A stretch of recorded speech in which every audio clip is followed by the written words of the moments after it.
The heavy mahogany door of the estate's industrial kitchen didn't just close, it clicked shut with a deafening, terrifying finality. Charlotte froze, the damp dish towel slipping from her trembling hands. She had been sobbing quietly over the cold marble island, entirely convinced she was alone in the sprawling, 3-story fortress. But standing there in the shadows, slowly loosening his dark silk tie, was Arthur Sterling, the most feared, untouchable man in New York's criminal underground. He didn't yell. He didn't ask what she was doing awake at 3 a.m. He simply stepped into the dim light, his cold, piercing eyes locking onto the dark, swelling bruise on her cheek, and whispered a question that was about to ignite a bloodbath. "Who did that to you?" Charlotte Evans never intended to spend her mid-20s scrubbing dried blood out of imported Persian rugs. 2 years ago, she was a nursing student at NYU, living a quiet, unremarkable life. That all evaporated the night her father, William, lost $150,000 he didn't have at an underground poker game in Atlantic City. He hadn't just lost it to anyone. He had lost it to the Sullivan Syndicate, a ruthless faction of the Irish mob that controlled the docks and the debt collection rackets on the East Coast. To keep her father from ending up at the bottom of the East River, Charlotte made a deal. She dropped out of school, surrendered her savings, and took a highly specialized, highly dangerous job arranged by a shadow employment agency. She became a live-in maid at a secluded, heavily fortified estate in Sands Point, Long Island. The estate belonged to Arthur Sterling. At 34, Arthur was the undisputed head of the Sterling family, a rival Italian-American syndicate that had ruled New York's shadows for 3 generations. Taking a job in the home of the Sullivans' greatest enemy was a calculated risk. The Sullivans agreed to pause the interest on her father's debt, provided Charlotte handed over 70% of her exorbitant salary every Friday night. She was effectively a hostage, trading her freedom for her father's pulse. The Sterling estate was less of a home and more of a billionaire's military bunker. Surrounded by 12-foot wrought-iron fences, monitored by thermal cameras, and patrolled by men who wore tailored suits to conceal shoulder holsters, it was a place where silence was the most valued currency. The head housekeeper, a rigid, unsympathetic woman named Mrs. Gable, had given Charlotte only one rule on her first day. You are to be a ghost. You do not speak unless spoken to. You do not look Mr. Sterling in the eye. You see nothing, you hear nothing, and you clean everything. For 8 months, Charlotte had followed that rule flawlessly. She learned the rhythms of the house. She knew to polish the sub-zero refrigerators before dawn, to use club soda on the upholstery in the billiard room where meetings got heated, and to disappear into the servants' quarters whenever a fleet of black Escalades rolled up the gravel driveway. She rarely saw Arthur Sterling. When she did, he was a fleeting, terrifying presence.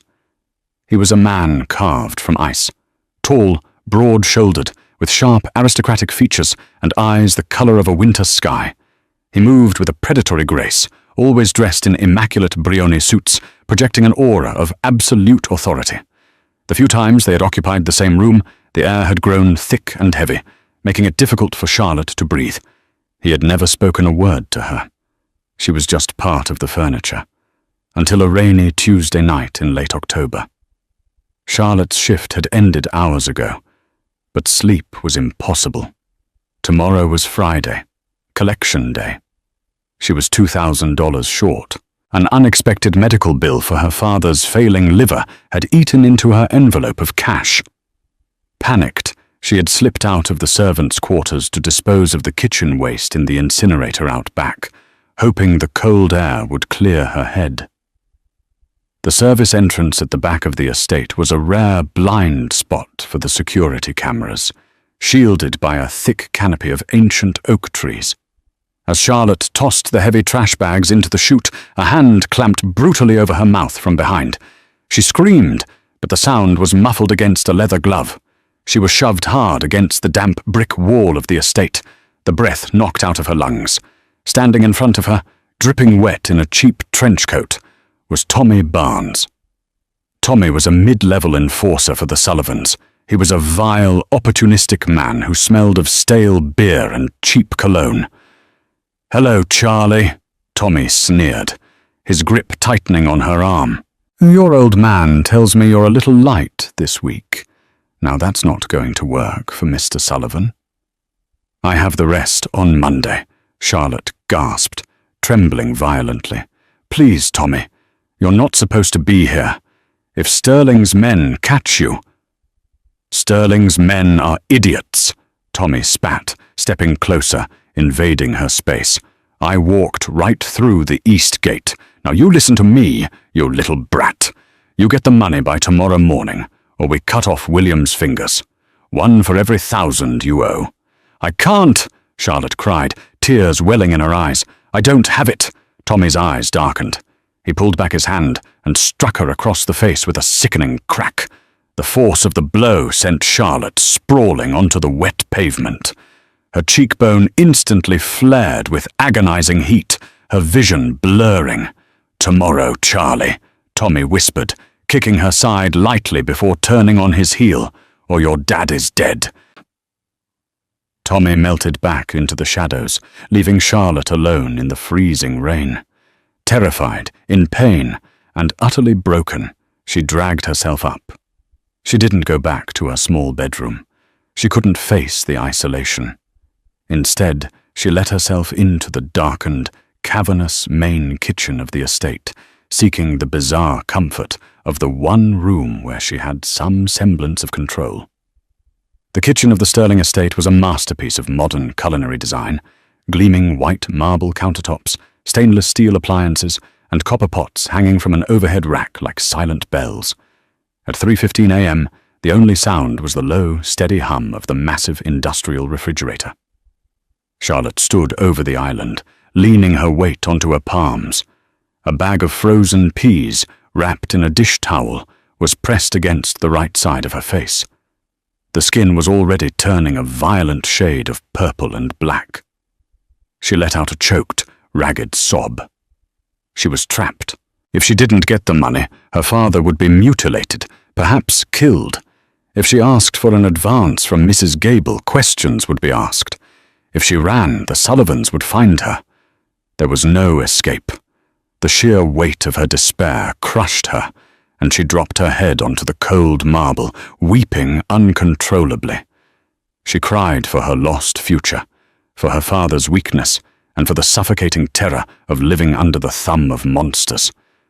She was so consumed by her grief that she didn't hear the soft footfalls on the Persian runner in the hallway. She didn't hear the creak of the floorboards. What she did hear was the sound of the door.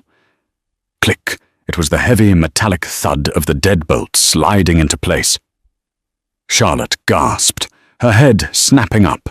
The bag of peas hit the floor, scattering across the imported tiles.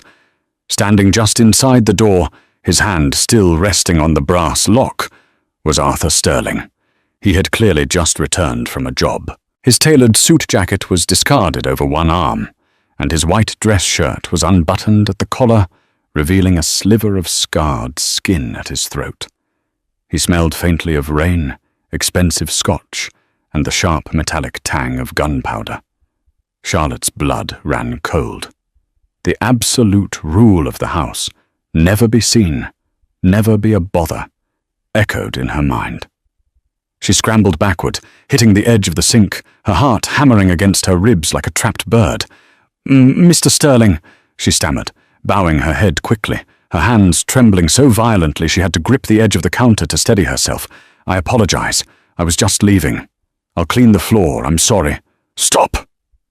His voice was a low, resonant baritone that commanded immediate obedience. It wasn't loud, but it filled the cavernous room, leaving no space for argument. Arthur didn't move towards the exit. Instead, he tossed his jacket onto a nearby stool. His eyes, usually impassive and deadened by the violence of his world, were fixed intensely on her face. Or rather, on the side of her face she was desperately trying to hide. He took a slow, deliberate step toward her. Charlotte pressed her back against the sink, wishing she could melt into the stainless steel. Every instinct screamed at her to run, but running from Arthur Sterling was a death sentence. He stopped mere inches from her. The sheer size of him, the physical presence he commanded, was overwhelming. Charlotte squeezed her eyes shut, waiting for the reprimand, waiting for him to fire her or worse. Instead, she felt the startlingly gentle touch of his knuckles against her uninjured cheek. "Look at me," he commanded softly. Charlotte opened her eyes.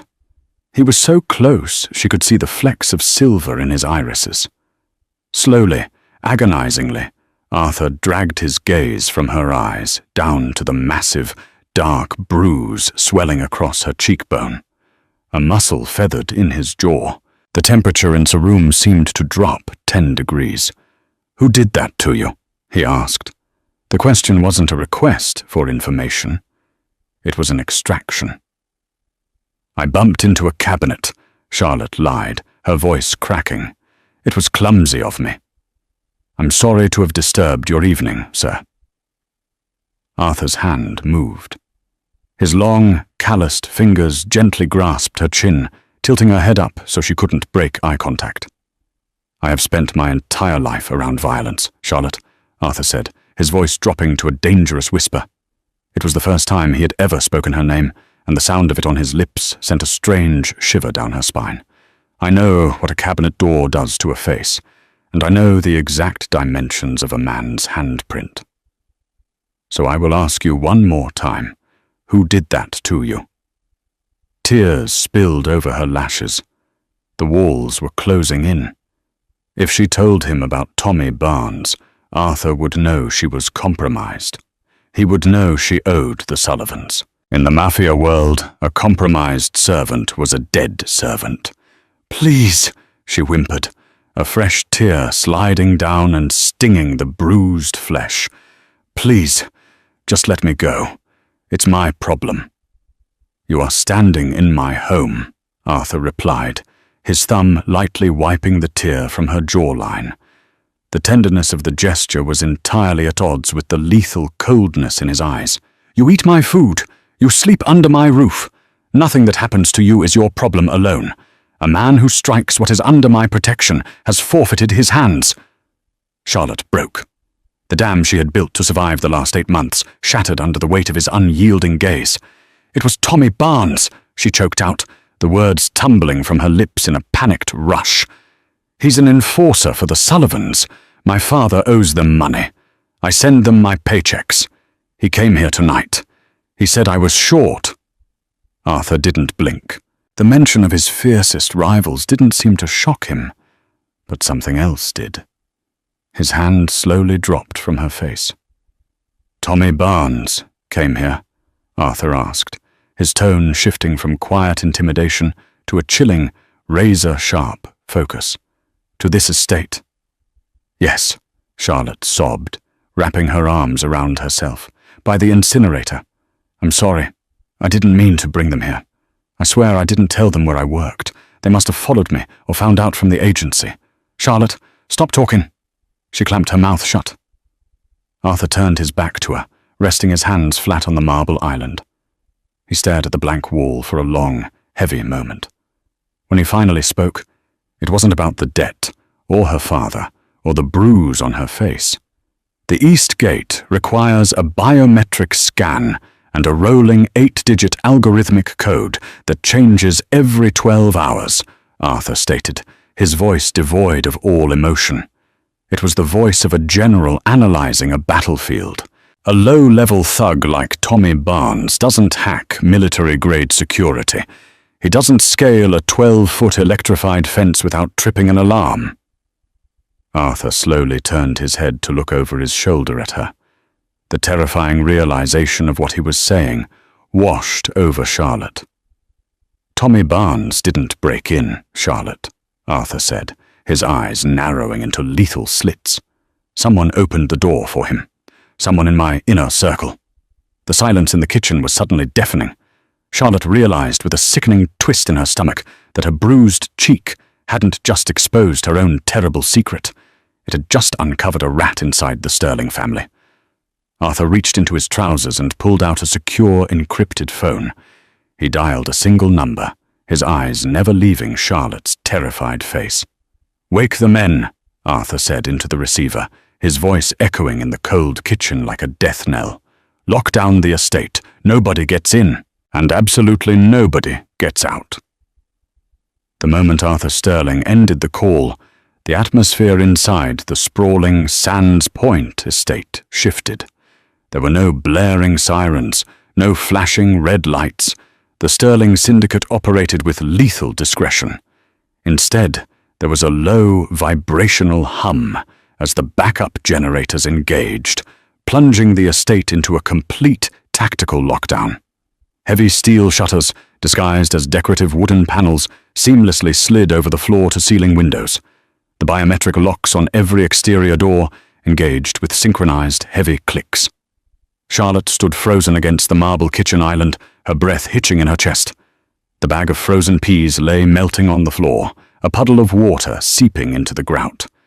She had triggered a war. Arthur slipped his encrypted phone back into his tailored trousers. His demeanor had transformed entirely.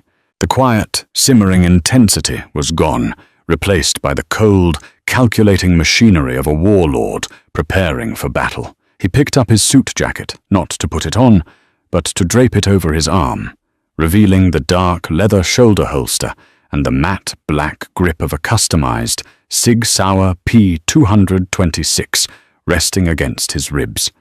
"Mr. Sterling, please," Charlotte whispered, her voice trembling so violently she could barely form the words. "I didn't mean to—" "Quiet," Arthur commanded. It wasn't harsh, but it was absolute. He stepped toward her, his towering frame casting a long shadow under the recessed lighting. "You are no longer a maid in this house, Charlotte.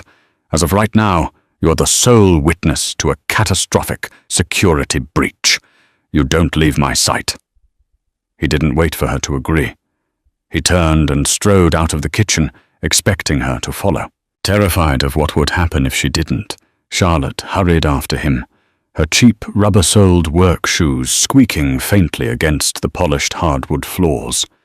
They moved through the cavernous, darkened corridors of the ground floor. Shadows danced along the walls, illuminated only by the pale emergency lighting that had flickered to life.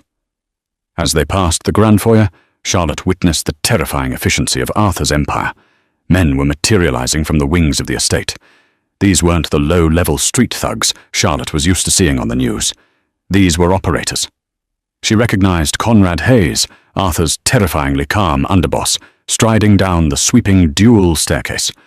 Conrad was methodically racking the slide of an H&K MP5 submachine gun, his expression as casual as if he were pouring a cup of coffee. "Perimeter is sealed, boss," Conrad reported, falling into step beside Arthur without missing a beat. Infrared sensors show 0 thermal signatures in the tree line. If Barnes came through the east gate, he slipped out before the lockdown. "He had a window," Arthur replied, his voice clipped and precise. "Pull the logs from the Brevo access control system. I want to know exactly whose biometric profile authorized the east gate between midnight and 0300 hours. And Conrad? Yeah, boss? Bring Leo and Vincent to the war room. Confiscate their phones. Nobody communicates with the outside until I find the rat." Conrad's eyes flicked to Charlotte, lingering on her bruised face and her trembling posture before returning to Arthur. "Understood." Conrad peeled off towards the security hub, leaving Arthur and Charlotte to continue down the east wing. They reached a set of heavy, sound-proofed double doors made of solid oak. This was Arthur's private study, a room Mrs. Gable had strictly forbidden the staff from entering. The cleaning was done by a specialized, bonded crew. Arthur pressed his thumb to a concealed scanner on the doorframe. A green light flashed, and the heavy doors unlatched. He pushed them open and gestured for Charlotte to enter. The study smelled of aged leather, parchment, and Cohiba Behike cigars. Walls lined with first-edition books stretched up to a vaulted ceiling. A massive mahogany desk dominated the center of the room, flanked by 2 deep Chesterfield leather armchairs. "Sit," Arthur instructed, pointing to one of the armchairs. Charlotte obeyed, her legs practically giving out as she sank into the plush leather. She pulled her knees tightly to her chest, curling into a protective ball. She felt entirely out of place, a girl in a faded grey uniform sitting in a room that dictated the fate of New York's underworld. Arthur walked behind his desk, but he didn't sit. He unlocked a bottom drawer and pulled out a tactical medical kit. He walked back around and crouched in front of her, his knees resting on the vintage Persian rug. "Look at me," he said softly. Charlotte slowly raised her head, flinching as his large, calloused hands reached for her face. But his touch was startlingly gentle. He opened a sterile alcohol swab. "This will sting," he warned, his voice a low rumble. He dabbed the antiseptic against a small cut that had formed beneath the massive bruise on her cheekbone. Charlotte hissed, her eyes watering. Arthur didn't apologize, but he slowed his movements, his eyes locked onto the injury with a dark, terrifying focus. "Tommy Barnes," Arthur said quietly as he applied a thin layer of arnica ointment to reduce the swelling. "A mid-level collector for the Sullivans. He has a rap sheet for aggravated assault and extortion. He operates mostly out of the docks in Red Hook. Is that who hit you?" Yes," Charlotte stammered. "My father. He has a gambling problem. He lost $150,000 at one of their card games." "And you've been paying it off," Arthur deduced, his jaw tightening. "With the salary I pay you." Charlotte nodded miserably. 70% of it. Every Friday. If I stop, they'll kill him. Arthur tossed the medical supplies back into the kit and stood up to his full height, looking down at her. "You let a rival syndicate extort you while living under my roof. You allowed a Sullivan enforcer to walk onto my property. By the laws of our world, Charlotte, I should put a bullet in your head right now." Charlotte let out a broken sob, burying her face in her hands. She had known this was coming. The penalty for bringing the enemy to the door was death. "But," Arthur continued, his voice cutting through her panic like a knife, "Tommy Barnes made a fatal miscalculation. He touched something that belongs to this house. He touched you." Charlotte's breath caught. She looked up through her fingers. Arthur Sterling was staring at her with an intensity that made her stomach flip. It wasn't pity in his eyes. It was absolute, territorial possessiveness. "No one bleeds on my property unless I order it," Arthur said, his tone chillingly calm. "And no one inside my walls is touched by a Sullivan. Your father's debt is no longer your concern. It is mine." Before Charlotte could process the sheer weight of what he was saying, a heavy knock echoed from the study doors. "Boss," Conrad's voice came through the heavy oak. "We have the logs. Leo and Vincent are in the war room." Arthur didn't break eye contact with Charlotte. "Stay in this chair. Do not move. Do not make a sound." He turned and strode out of the room, the heavy doors clicking shut behind him, leaving Charlotte alone in the dimly lit study, her heart pounding a frantic rhythm against her ribs. The war room was located just down the hall from Arthur's study. It was a stark, windowless bunker equipped with state-of-the-art surveillance monitors, a long steel table, and soundproofing so dense it felt like a vacuum. When Arthur entered, the air was thick with tension.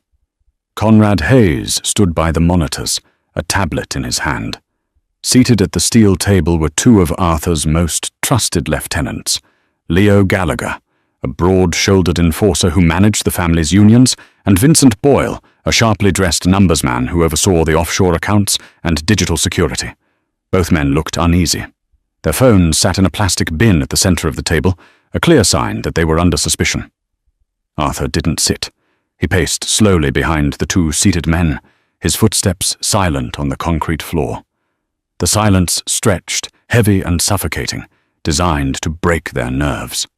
At 2:45 a.m., Arthur began, his voice devoid of inflection.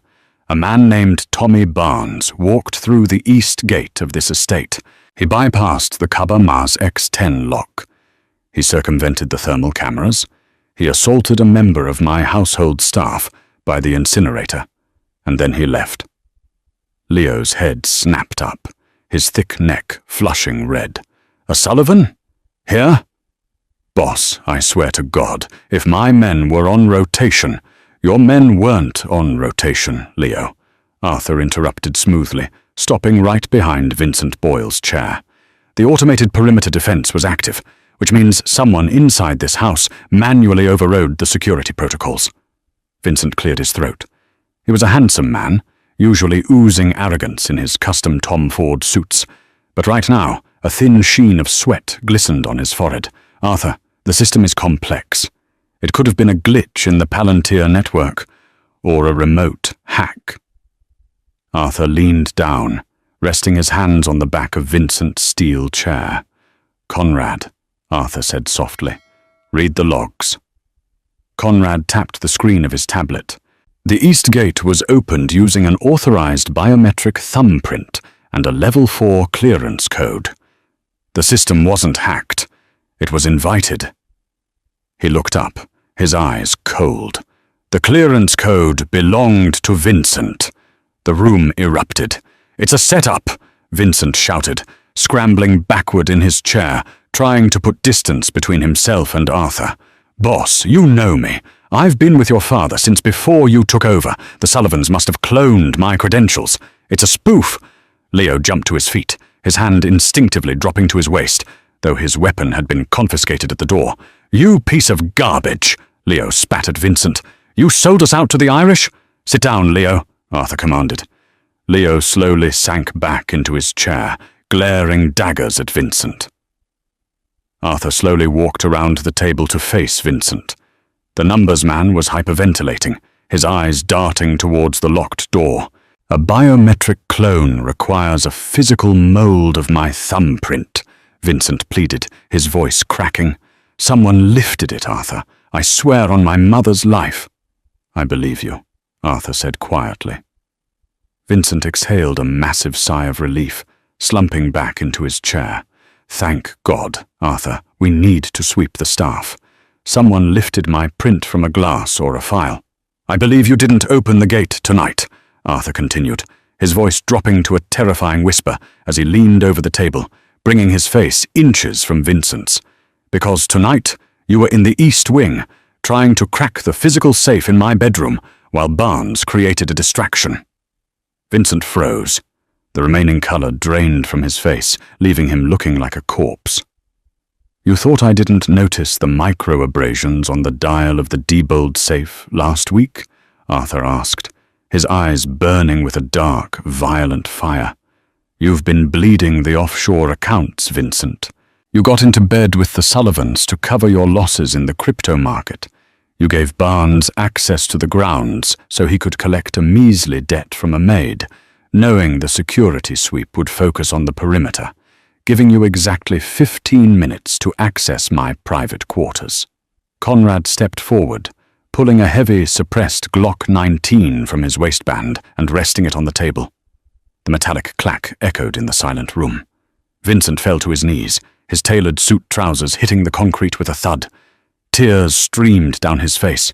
"Arthur, please, they were going to kill me. The Sullivans, they have leverage. I can fix the accounts. I can get the money back." "You compromised my home," Arthur stated, his voice devoid of pity.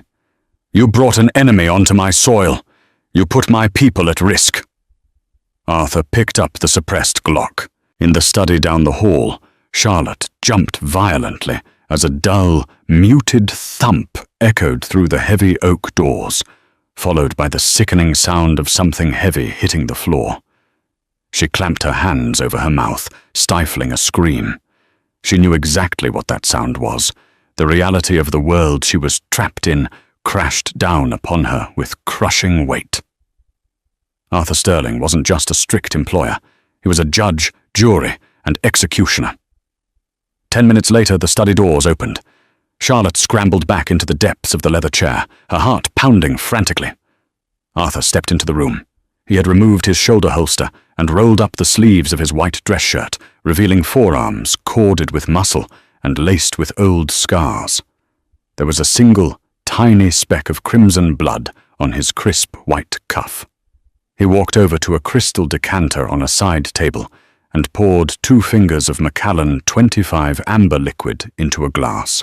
He downed it in one smooth motion, his back to her. "The mole has been dealt with," Arthur said quietly, setting the glass down. Charlotte couldn't find her voice. She merely nodded, trembling. Arthur turned to face her. The lethal coldness from the kitchen had faded, replaced by an intense, heavy exhaustion. He looked at her bruised face, her terrified eyes, and the way she shrank away from him. "You're afraid of me," he stated. It wasn't a question. Yes, Charlotte whispered, the truth slipping out before she could stop it. Arthur walked slowly toward her, stopping just at the edge of the Persian rug. "You should be. The world I inhabit is entirely unforgiving. But understand this, Charlotte." He leaned down, placing a hand on the arm of her chair, trapping her in his gravity. "From this moment forward, you belong to the Sterling family," Arthur said, his voice a low, rough rumble that sent a flush of heat through her freezing veins. "Tommy Barnes will never touch you again. The Sullivans will never threaten your father again. Your debt is erased." Charlotte looked up into his silver eyes, entirely overwhelmed. "Why? Why would you do this for me?" Arthur's gaze dropped to her lips for a fraction of a second before returning to her eyes. "Because you bleed on my floor, Charlotte, and what happens in my house is my business. Now try to get some sleep. Tomorrow, we go to war with the Sullivans." Charlotte awoke to the unfamiliar scent of lavender and freshly pressed linen. She wasn't in the cramped, windowless servants' quarters located above the garage. She was in the East Wing, the secured, family-only sector of the Sands Point estate. The walls were draped in heavy, cream-colored silk, and the morning sun strained against the edges of the blackout curtains. A soft knock startled her. The door clicked open, and Mrs. Gable, the head housekeeper, stepped inside. The rigid, unsympathetic woman who had tormented Charlotte for 8 months now kept her eyes firmly pinned to the floor. She held a silver tray bearing a pot of Earl Grey tea, toast, and a folded set of clean, tailored clothes that clearly didn't belong to the staff uniform code. "Good morning, Miss Evans," Mrs. Gable said, her voice tight and trembling slightly. The sudden use of Charlotte's surname, rather than a sharp "girl," was jarring. "Mr. Sterling requested I bring you breakfast. When you are ready, he is expecting you in the solarium." "Thank you, Mrs. Gable," Charlotte murmured, pulling the heavy duvet up to her chin. "I was instructed to inform you that your father, William, has been relocated," Mrs. Gable added hurriedly, risking a quick, fearful glance at Charlotte's bruised face. "Mr. Hayes facilitated his transfer from his apartment in Queens to a private, secure medical facility in upstate New York at 4 a.m. He is under a 24-hour armed guard.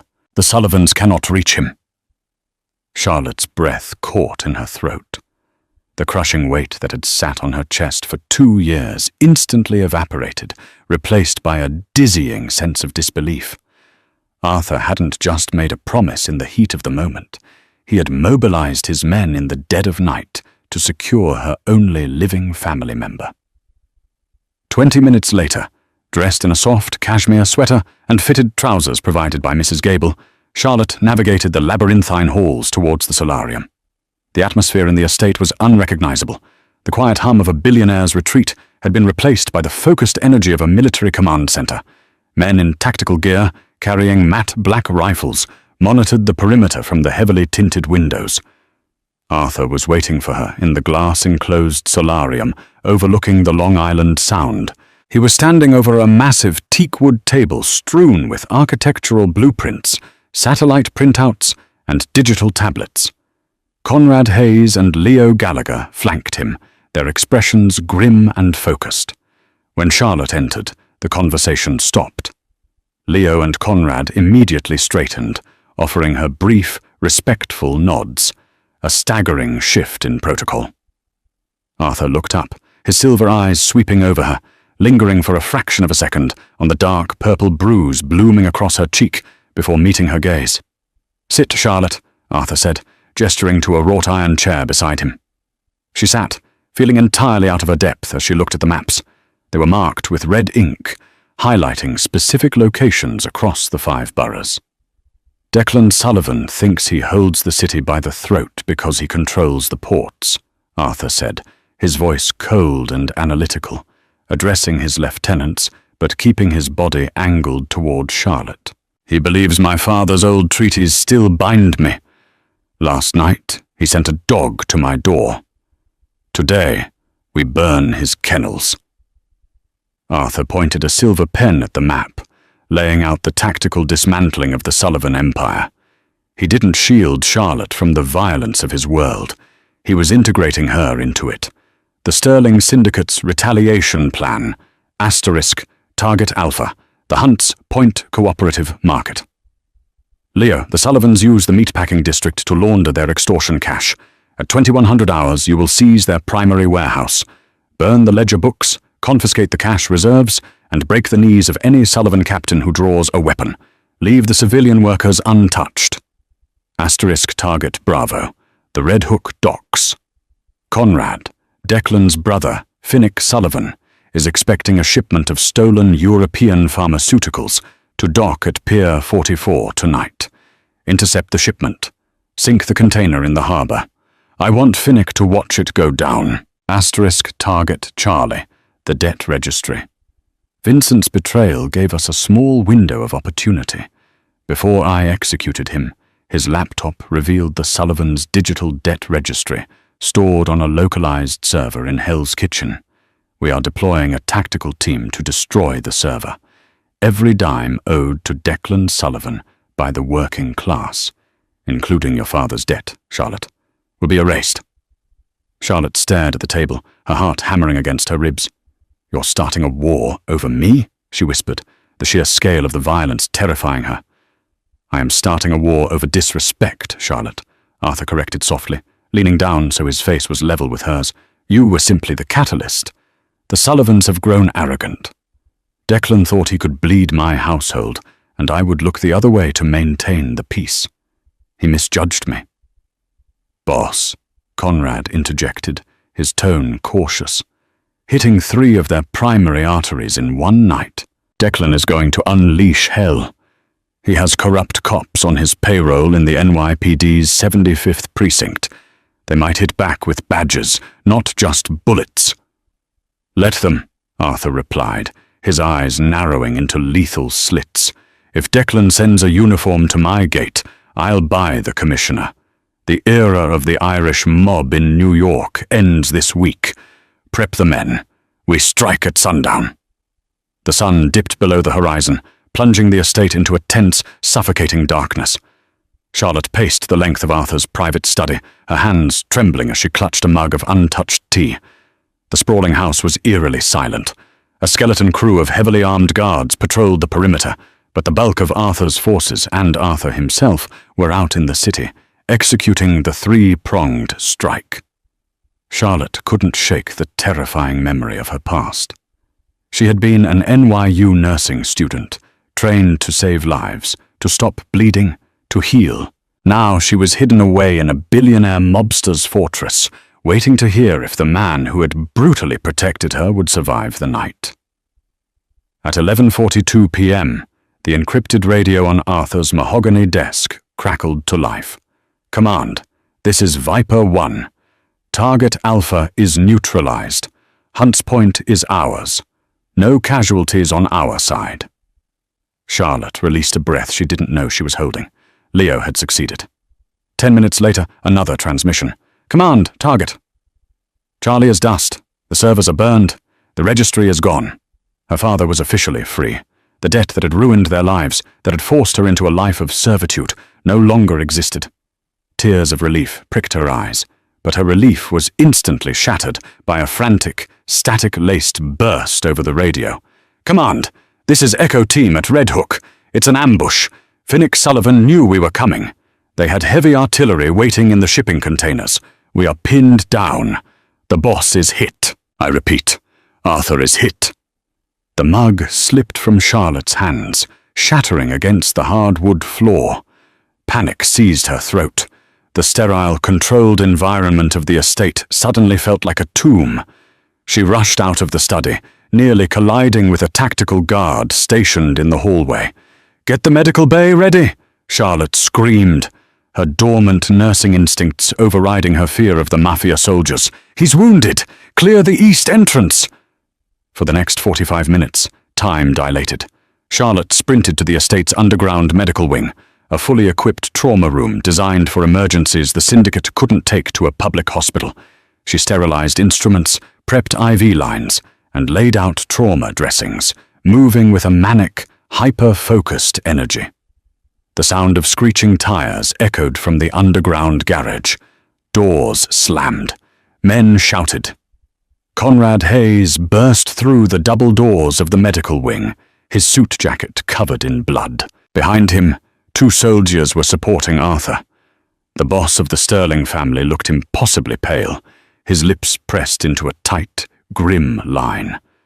His left hand was clamped over his right side, blood seeping through his fingers and staining his crisp white shirt a horrific crimson. "Put him on the table," Charlotte ordered, her voice slicing through the chaotic shouting of the men. Arthur's eyes, heavy with pain, snapped up to meet hers. Even bleeding out, his presence was overwhelming. He grunted as the men hoisted him onto the stainless steel trauma table. "Out," Arthur rasped, looking at his soldiers. "All of you, secure the perimeter." "Boss, you need a doctor," Conrad argued. "I said get out," Arthur roared, the exertion causing him to cough violently. The men didn't dare disobey. They filed out, leaving Charlotte entirely alone with the most dangerous man she had ever met. Charlotte grabbed a pair of surgical scissors and approached the table. Her hands were shaking, but her eyes were focused. "I have to cut the shirt," she said, her voice dropping to a professional, steady tone. Arthur nodded once, releasing his grip on his side.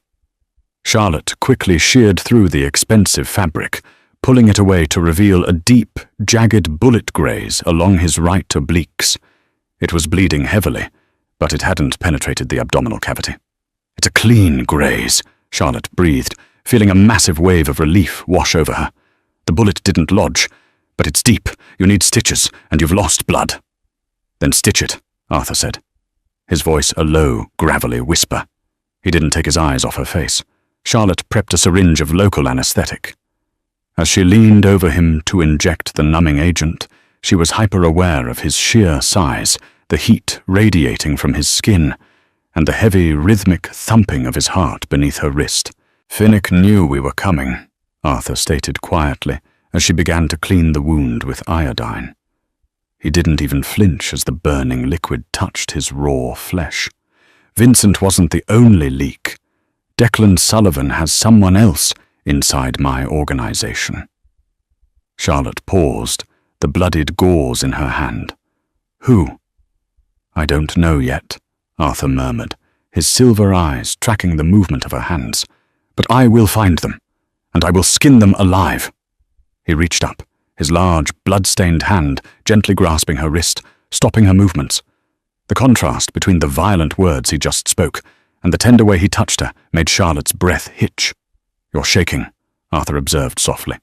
"You're bleeding on my floor," Charlotte replied, echoing his words from the night before, a faint, nervous smile touching her lips. Arthur's eyes darkened, the intensity in them entirely eclipsing the pain of his wound. He pulled her wrist slightly, forcing her to step closer, until her hips were pressed against the edge of the cold steel table. "You saved my father," Charlotte whispered, the emotional weight of the last 24 hours finally breaking through her professional facade. "You burned their records. You risked your life. For a maid." "You are not a maid," Arthur corrected, his thumb tracing the pulse point on her wrist. "Not anymore. You are mine to protect, Charlotte. And God help the man who tries to take you from me." The air in the trauma room grew unbearably thick. The war outside the fortified walls of the estate raged on, but inside, under the harsh fluorescent lights, a different kind of surrender was taking place. Charlotte didn't pull away. For the first time in her life, she felt truly, terrifyingly safe. The next 48 hours within the Sands Point estate were a blur of tactical maneuvers, whispered commands, and the metallic clatter of fresh magazines being loaded into Heckler and Coke assault rifles. Arthur Sterling, running on sheer willpower and heavy doses of the antibiotics Charlotte administered, refused to remain in the medical bay. He converted the solarium into a heavily guarded war room, his stitched side tightly bound beneath a fresh, custom-tailored Brioni vest. Charlotte had officially transitioned from invisible staff member to the most protected woman in New York. Two of Arthur's most elite personal guards, silent men who moved like shadows, were stationed outside her bedroom door. But the safety of the estate felt like an illusion. The knowledge that a second traitor breathed the same filtered air kept Charlotte's nerves strung tighter than piano wire. The breakthrough didn't come from Vincent's decrypted files or a tortured Sullivan enforcer. It came from a simple, terrifying slip of the tongue. It was Thursday evening. The sky above Long Island was the color of bruised iron, promising a brutal storm. Charlotte was in the main kitchen, brewing a pot of black coffee for the men in the solarium. Leo Gallagher, Arthur's broad-shouldered enforcer, pushed through the swinging doors.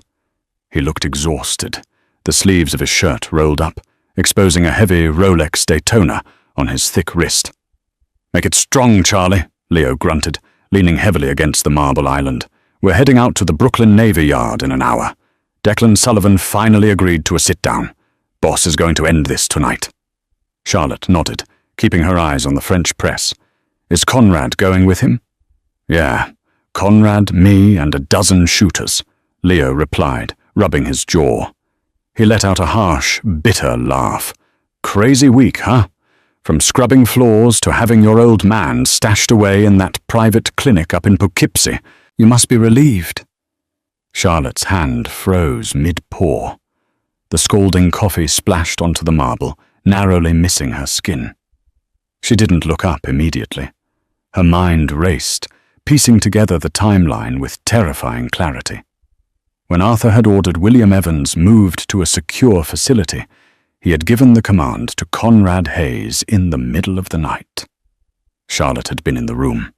Only Arthur, Conrad, and Mrs. Gable, who had delivered the message the next morning, knew the location.